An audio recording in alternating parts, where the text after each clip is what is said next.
In the very beginning, there was nothing in the world. No mountains, no seas, no stars, not even the sky itself had been born. At that time, there was only one thing: chaos. It was neither a person nor a god, and not quite the darkness we imagine. Chaos was like an immense, boundless space, where everything was mixed together, nothing yet separated or defined. But within that vast confusion, the first being slowly emerged. The first was Gaia, the Mother Earth. She unfolded herself, becoming mountains and rivers, giving everything a place to rest upon. Next came Tartarus, the embodiment of the abyss. Deep beneath the world, he waited in silence, the very root of darkness. And then appeared a special being, Eros, the god of love. In that era where nothing existed, love was the first force that drew things together. Because of love, the union of heaven and earth became possible. And so Gaia, Mother Earth, under the power of love, gave birth to the sky, Uranus. The sky arched high above, stretching wide to cover the earth. They embraced one another, and between them the stars began to glitter. For the first time, heaven and earth were united. This divine couple gave birth to many children. Their first generation came in three kinds. The first were the Centimanes, the 100-handed giants, each with 50 heads and 100 arms, strong enough to shake mountains. The second were the Cyclopes, one-eyed giants born as natural craftsmen, forgers of lightning and fire. And lastly, the most famous of all, the 12 Titans, tall, solemn, and wise. The youngest among them was named Cronus. At this point, the story seemed like a peaceful family tale. But as you know, divine families in mythology are never simple. Uranus, the father sky, began to fear his own children. He feared their strength, feared that one day they might overthrow him. So he did something terrible. He imprisoned the mightiest of his children, the 100-handed ones and the Cyclopes, deep within the darkness beneath the earth. It was a place where even light could not reach. And where were they imprisoned? Inside the body of their own mother, Gaia. Imagine it, Gaia, a mother, forced to endure the agony of her children being trapped within her forever. Every day, she could hear their groans and struggles from beneath the ground. It was a kind of suffering carved deep into her being. Gaia was in unbearable pain. But she did not cry. Instead, she swore an oath in her heart. I will overthrow this cruel sky. The earth burned with her anger. She walked deep into the heart of the mountains, peeling away layers of stone until she found the hardest, coldest, unbreakable ore. She kneaded it like dough, smelted it like flowing water. Heat rising, mist descending. In her left hand, she was a mother. In her right hand, a blacksmith. Sparks fell upon her skin, forming new veins of metal. At last, she drew from the glowing or a curved blade, silver-black as the moon. Its serrated edge was sharpened, keen but not brittle. She quenched it into a sickle, forged not as a weapon, but as a decision. Then Gaia summoned her children. The 12 Titans gathered in a vast cavern within the mountain's heart. The walls flickered with an eerie blue flame that only the earth could kindle. Gaia spoke. Who among you will act for your mother and restore freedom to the world? The cave fell silent. So silent they could hear the faint scraping of chains far below Tartarus, their imprisoned brothers shifting in the dark.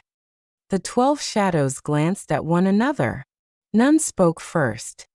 Someone murmured, "Mother, I love the river when it flows, but not when it runs red with blood. I will not join." Another whispered, "Father is the axis of the sky. If we cut him down, will the world not collapse?" The rest kept silent. The air held only two sounds: hesitation and heartbeats. Then, the youngest, Cronus, stepped forward. He did not pace nor waver. He looked at his mother once, and took the sickle into his hands.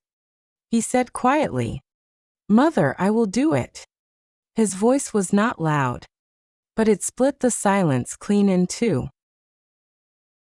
After the plan was made, the brothers each took a role. Hyperion vowed to dim the light until it was almost gone. Phoebe would draw the moon's shadow to cloak their forms. Ceus laid out the wind along the ridges, so that no sound would echo outward. Iapetus prepared ropes of stone, twisting mountain roots into cords for binding. Mnemosyne memorized every signal and moment. If anything went wrong, everyone would know how to retreat. Oceanus refused to fight but promised, "If the heavens fall, I will hold the rivers steady." It was cowardice, perhaps, but also kindness. Night fell. Light dimmed to almost nothing. The world was wrapped in a thick velvet of darkness. Heaven and earth fell into silence, not absence of sound but sound swallowed by shadow. From afar, Father Sky, Uranus, descended as he always did, lowering his head to embrace the earth. The plan began. Signal 1. A cold wind blew from the ridges, pushing the clouds into a serpent shape that hid the stars. Signal 2. 3 soft taps upon the stone. Ropes of rock sprang from the soil, winding like living snakes around the edges of the sky and the corners of the clouds. Uranus paused for a moment. He felt something strange. The earth was different tonight. He began to raise his head. That was the moment. Cronus slipped from shadow to shadow between the mountains, his steps matching the rise and fall of his mother's body, avoiding every cavern that might echo. The sickle trembled, not from fear, but from hunger to fulfill its purpose. He leapt. A flash of cold light. The first stroke, not to kill, but to wedge. He drove the blade between heaven and earth. Prying open the sealed seemed like a locked door cracking for the first time. Uranus realized what was happening. The sky pressed down. Mountains groaned, seas shuddered. He whipped the clouds into lashes of wind, striking at the rebellious child. The Titan brothers pulled tight the rock ropes, redirecting the force into the mountain roots. The mountains took the blow for the child. Their ridges split open, but none fell. The second stroke, slower but precise. Cronus followed the first gap, the teeth of the sickle biting deeper, severing strands of divine authority. Uranus raged. He flung down stars like iron dust to grind the blade away. But the brothers dimmed the light further, so the star shards could find no mark.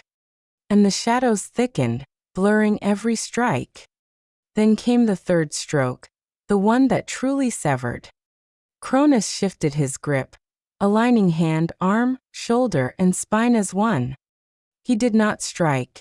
He pushed, driving the serrated edge through with his entire body. Crack. Like a glacier breaking. Like bones setting in place. Like the lock of an age snapping open. The weight of the sky suddenly lifted. The clouds rose. The stars retreated upward. Blood rained upon earth and sea. Where each drop struck the ground, Uranus, the furies of vengeance, were born. Where blood soaked into tree roots, nymphs of the forest sprouted. And where the white foam rolled upon the sea, in the distant future, would rise the most beautiful goddess of all. Uranus tried to retaliate, but he could only withdraw, higher, farther. And with his final breath, he uttered a curse and a prophecy. As you have done to me, so too shall your children do to you. His voice faded, like wind passing through 10,000 mountain peaks. Cronus became the new ruler, and took Rhea as his wife. He brought forth a legendary age, the Golden Age. The world was peaceful and bright. People did not toil, The earth itself bore fruit. There was no war, no greed. All beings lived in equality and harmony. But just when everyone believed happiness would last forever, fate whispered a warning. The prophecy of Uranus. Cronus too shall be overthrown by his own child. The words flashed across his heart like lightning. He froze, the smile vanished. Fear crept slowly over the face of the new king. And from that moment on, he began to make a series of far more terrible choices.